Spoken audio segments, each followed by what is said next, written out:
dan selamat pagi bagi yang menyaksikan pagi, serta selamat malam bagi yang menyaksikan video ini malam. Hari ini kita masuki pertemuan kedua, yaitu yang membahas dan menjelaskan tentang pengertian unsur, fungsi, dan tujuan dari manajemen. Sebelum kita memasuki pengertian dari manajemen itu sendiri, kita harus tahu dulu untuk apa sih tujuannya kita belajar manajemen ini. Nah, tujuan mempelajari manajemen ini, kita bisa dapat mengevaluasi kinerja, meninjau dan mengkaji ulang situasi serta melakukan berbagai penyesuaian dan koreksi jika terdapat penyimpangan di dalam pelaksanaan strategi. Maksudnya seperti ini. Jika kita melaksanakan ingin mencapai suatu tujuan, kita sudah melakukan perencanaan.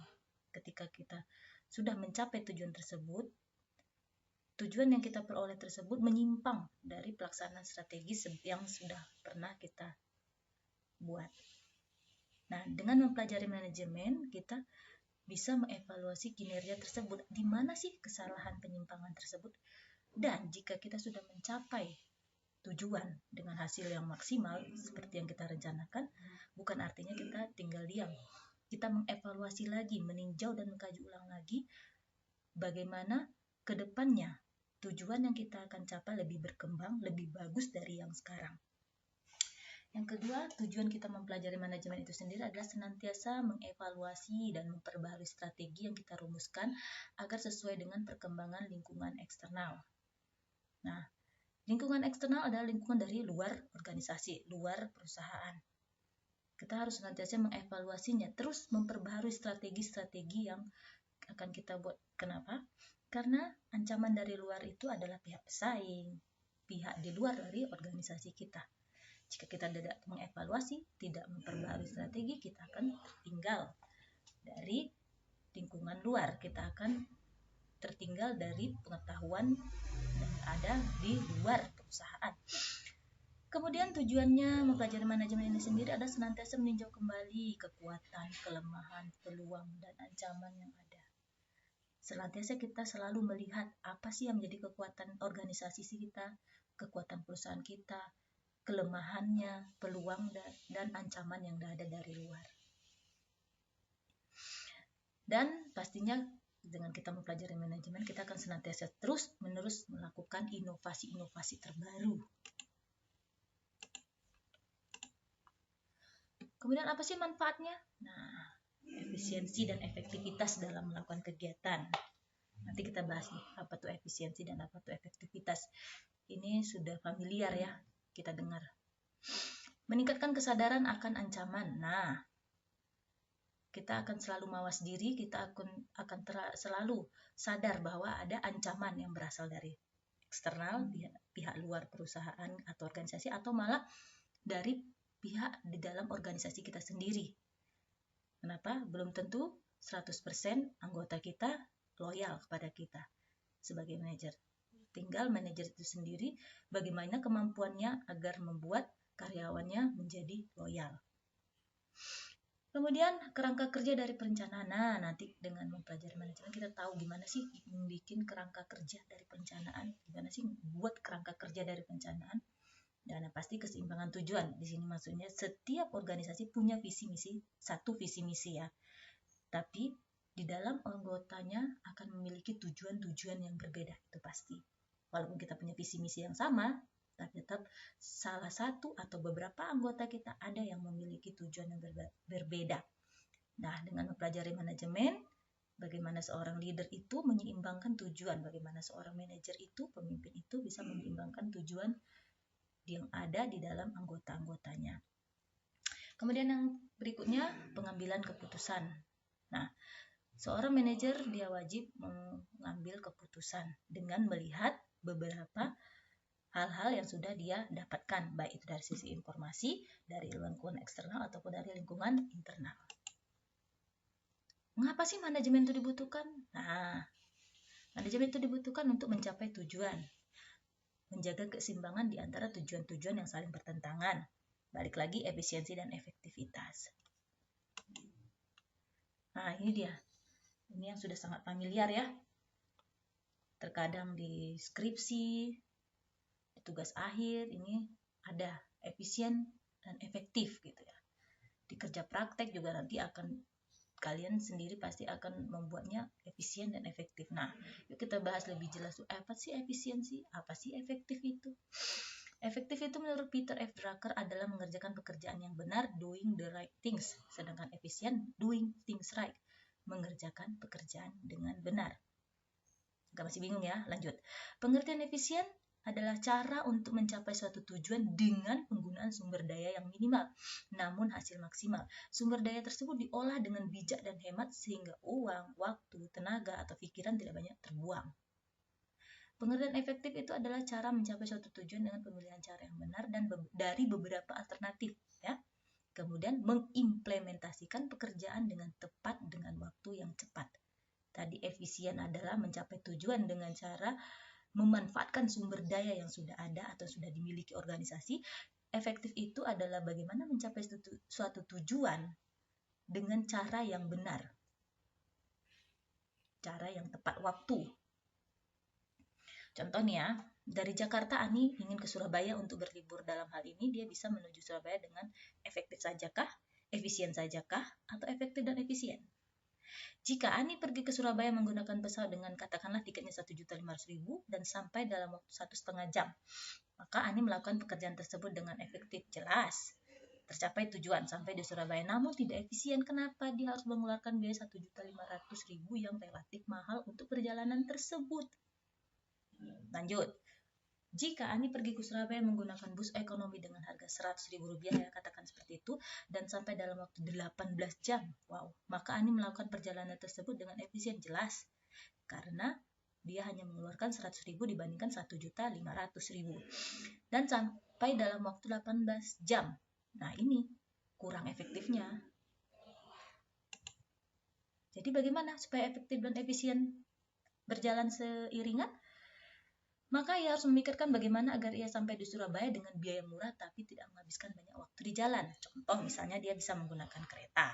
Kereta di sini maksudnya kereta api, ya. Yuk kita lihat dan simak video berikut ini.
Oke, itu dia tadi sudah sama-sama kita saksikan, ya. Kesimpulannya, dari manajemen itu sendiri mengandung pengertian apa? Yaitu sebagai proses dari sebuah kegiatan untuk mencapai suatu tujuan. Kemudian manajemen itu sebagai suatu ilmu dan seni. Kenapa dikatakan demikian? Karena suatu ilmu, manajemen itu adalah ilmu yang bisa dipelajari. Kemudian seni itu ada seni dalam mengatur orang lain. Orang lain siapa? Anggotanya bisa, ataupun seni mengatur orang lain dari lingkungan eksternal, misalnya rekan bisnis, ataupun rekan di luar dari lingkungan eksternal. Misalnya pemerintah itu juga. Kemudian manajemen itu sebagai profesi yang bisa dikatakan leader, manajer, pemimpin. Nah, kemudian manajemen itulah sebagai kumpulan orang untuk mencapai tujuan. Sebuah organisasi, di dalamnya seorang manajer tidak akan bisa mencapai suatu tujuan jika tidak ada bantuan orang lain. Siapa orang lain? Anggotanya sendiri. Jadi aset berharga seorang manajer itu adalah anggotanya sendiri. Jadi seorang leader, seorang manajer, seorang pemimpin yang cakap, dia akan memperhatikan anggotanya agar anggotanya senang, mau bekerja dengannya secara sukarela. Bisa kita lihat ada perbedaannya. Kebanyakan leader atau manajer atau pemimpin itu hanya memanfaatkan anggotanya, tapi tidak membuat anggotanya bekerja secara sukarela untuknya. Kemudian tingkatan dalam manajemen itu sendiri ada manajemen puncak atau top, manajemen menengah, ada manajemen lini pertama, dan terakhir karyawan operasional. Biasanya top, middle, dan paling bawah ya. Lower biasanya ya. Kemudian di sini contohnya seperti ada presiden, direktur, atau di perusahaan lain ada namanya yang lain, itu sama saja ya. Jadi semakin ke atas dia memiliki tanggung jawab yang semakin besar. Namun pekerjaannya tidak terlalu banyak, berbeda dengan karyawan bagian lower atau operasional. Di situ dia memiliki tugas yang banyak ya, besar, melebar ya, tapi tanggung jawabnya tidak ada. Dia hanya tanggung jawab bekerja dan hanya pekerjaannya itulah tanggung jawabnya. Sementara manajemen top, menengah, dan ini dia punya tanggung jawab yang adalah bagian yang di bawahnya. Yang paling puncak itu tanggung jawabnya sangat besar yang menentukan perkembangan kemajuan dari perusahaan organisasi. Jadi jangan ada yang cemburuan ya kalau jika kita berada di posisi karyawan operasional dan kita cemburuan sama manajemen puncak ya. Jangan. Kalau ingin mencapai manajemen puncak silahkan usaha ditingkatkan lagi. Nah, ini peran manajer. Perannya itu adalah harus menjadi sumber inspirasi dari peran interpersonal ya, harus inspirasi, dan dia harus sebagai simbol perusahaan. Kenapa? Dia harus menjadi sumber inspirasi bagi anggotanya. Mengapa simbol perusahaan? Karena dialah yang akan berhubungan dengan lingkungan di luar eksternal. Dia adalah simbol dari sebuah organisasi. Jika dia seperti ini, maka karyawannya seperti ini. Itulah yang akan dilihat atau dianalisa dari lingkungan eksternal organisasi. Peran informasional, dia harus berperan sebagai pencari informasi dari luar eksternal ya. Kemudian informasi yang sudah dia peroleh harus bagaimana caranya dia bisa mengelolanya sehingga memajukan, meningkatkan, mengembangkan organisasi atau perusahaan tersebut.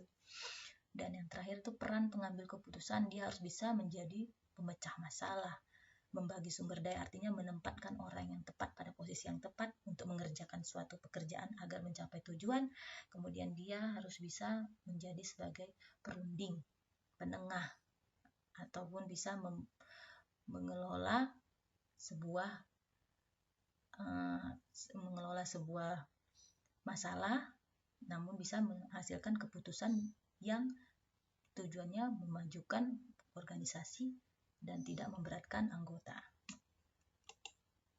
Keterampilannya itu apa aja seorang manajer? Dia punya kemampuan technical skill katanya. Apa sih itu technical skill? Nah, seorang manajer itu, seorang leader itu, dia bukan hanya pintar memerintah saja, tapi dia harus punya ada technical skill yang dia miliki. Misalnya seorang ahli komputer, nah dia punya teknik komputer, nah dia punya wawasan tentang komputer yang harus dikembangkannya untuk kemajuan organisasi. Kemudian misalnya dia seorang marketing, peneliti pasar misalnya, dia harus bisa melihat dan memantau bagaimana pasaran di luar lingkungan organisasinya, bagaimana kegiatan politik yang ada di negara. Kemudian dia harus bisa menjadi human skill, keterampilan kemanusiaan. Apa sih itu? Dia harus memiliki tingkat kewaspadaan diri terhadap lingkungan dari luar. Dia harus bisa membentuk rasa percaya diri. Dia harus bisa membuat anggotanya mau bekerja secara sukarela, mau bekerja dengan senang kepadanya. Artinya di sini kemampuan untuk melakukan kerjasama ya, baik dengan pihak luar ataupun pihak di dalam organisasi. Dan terakhir itu conceptual skill. Apa sih itu conceptual skill? Nah, kemampuan dia bisa melihat situasi secara luas, mampu memecahkan segala persoalan, dia bisa melihat apa yang akan menjadi ide, apa yang akan menjadi pengembangan usaha untuk pengembangan dari organisasi. Ini konseptual ya, kurang E-nya. Oke, saya rasa itu saja pertemuan kita hari ini. Jika ada yang ingin ditanyakan, ada yang ingin memberi saran, ada yang ingin memberi kritik, silakan kita lanjut di Google Classroom. Oke. Dan saya juga mohon maaf, mungkin videonya masih dikatakan belum sempurna ya. Tapi ya inilah yang saya bisa berikan kepada kalian. Semoga di lain kesempatan video-videonya lebih bagus lagi ya. Oke. Assalamualaikum warahmatullahi wabarakatuh dan selamat pagi serta selamat malam bagi yang menyaksikan pagi dan malam.